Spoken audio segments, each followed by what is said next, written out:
Basically, my mom was gonna get married to this man.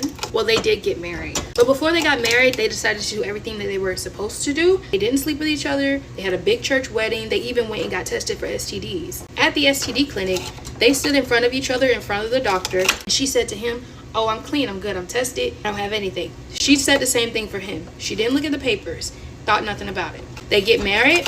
They even moved to South Carolina. Mind you, we're originally from Florida. They get married. I don't go with them. I'm like 5 years old at this time. My mother gets pregnant, and so then she goes into the doctor.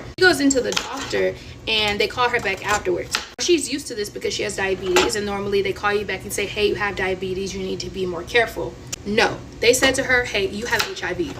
She was like, "What do you mean I have HIV? I've been with the same man. What do you mean?" Mind you, this is 2005. They don't know as much about HIV as they do now. And so primarily that happened with gay couples. But gay people aren't the only people who can get HIV, of course. So she finds this out and she's like, "Oh my God, what?" They also tell her, "You're pregnant with twins." So she doesn't tell anybody for about a month just because she's so stressed and like, you know, she's in shock. And so she finally tells him, and the first thing he says is, "Please don't tell anybody." And he also told her, like, "No one else will love you. You have to stay with me," all this crap. She calls my grandparents. They come and get her. She takes everything she came into that marriage with. And the only thing she left him with was a microwave. Period.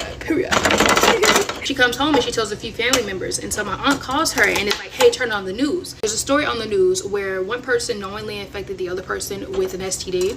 And they got prison time because it's illegal. So then she realized, hey, this is a crime. And so we have a family friend who's a police officer. She tells him and he's immediately like, "Oh my God," like, "Oh my God." He starts crying. He immediately goes, "We need to get him on a two-way call and have him admit it. If he admits it, then we can get him in trouble with the South Carolina laws instead of the Florida laws." And the reason they were trying to get him in trouble with the South Carolina laws is because South Carolina gives a bigger punishment than Florida. Are we shocked? No. So she gets him in this two-way call and they start talking, and basically he's being not a good person. But she gets him to admit it, and that's very important. They send out a national warrant for his arrest. He's from a very small town, Greenville, South Carolina, right? So in Greenville, South Carolina, on the news, they're like, "If you slept with this man, you need to go get tested."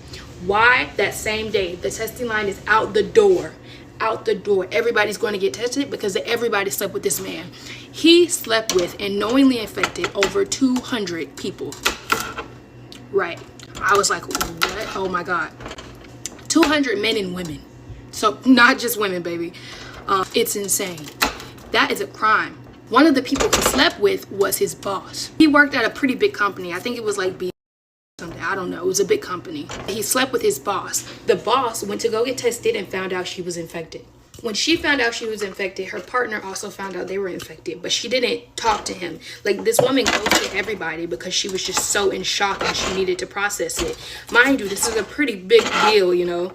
And so she wanted to process it. She didn't talk to her ex at all. And so we're going to pause that story for a second and jump to now. A few months ago, me and my mother had to go back to Greenville, South Carolina, where most of this took place, and go to court because he hadn't been paying child support for the twins. As we go here, it's just such a synchronistic day, and we're meeting so many people and like just talking with them and having a really good time. We start talking to this one lady and we're like telling her this story because like it's just the vibe to share. It's a very interesting story. So we get to the part of the story that me and you are in right now. And my mom is saying, yeah, he slept with his boss and she found out she was infected. She completely ghosted the guy that she was with just because she was in such shock. And he was also in shock. So this man is just going crazy because it's like, she won't talk to me. I'm also infected. I don't know anything. And so we're telling the lady the story. And my mom goes, yeah, so my ex-husband's boss is walking out of her garage on Mother's Day. The lady that we're talking to, she goes, wait, you mean the lady that walked out of her garage on Mother's Day and her boyfriend shot her to death? Oh my God, that was my aunt. We're sitting here telling this lady this story, and then she starts finishing the story for us because the lady, the boss, that was her aunt. So we're just like, what the heck? What do you mean that was her? Like, what? Do you know how small of a world it is? And she was like, yeah, I was young when that happened, so I didn't really know like why she passed away or like what the true cause of her death was. I just heard that like it was a tragedy and he just went crazy and shot her. We had no idea that this was why, and it was linked to that case. So we're just like, oh my God, I cannot believe this is happening. And the way everything just connected was literally insane, guys. Like, but basically the twins' dad, the one who infected my mother, he went to prison for about 5 years.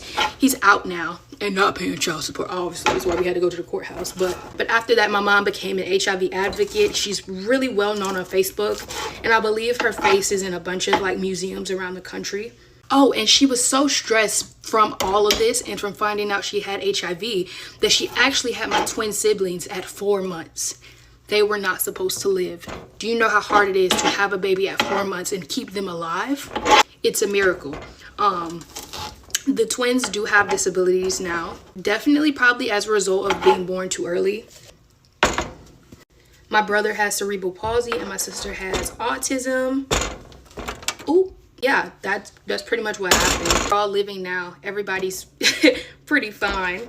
My mom, when she was an HIV advocate, which she technically still is, she'd go around speaking this story to schools, churches, anybody who like wanted her to come and, speak about it, telling people to practice safe, intercourse. And of course, always see the papers if you're going to get tested with somebody. Do not take their word for it.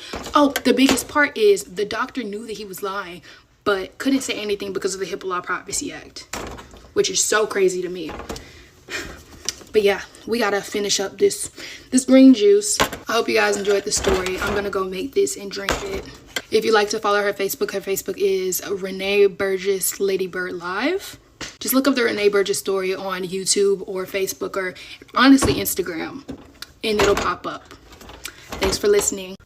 Wow, this is very, very sad one. This is a very sad story. She was pregnant with twins. It's hard taking care of herself.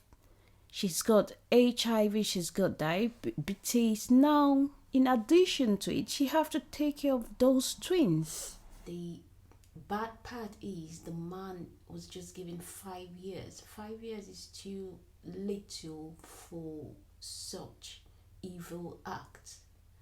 Let's read out some of the comments on this post. This one says, "Oh, I'm sorry, he only got 5 years." And this other one says, "So she didn't look at the result from getting tested before they got married."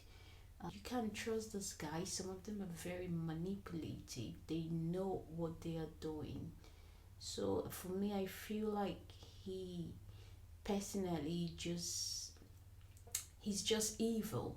What's your take on this? Do you think he purposely infected this lady, or he was so scared? Let's know what's your thought on this situation. Comments, drop your comment, let's know. Thank you for watching. Please subscribe. See you in my next video.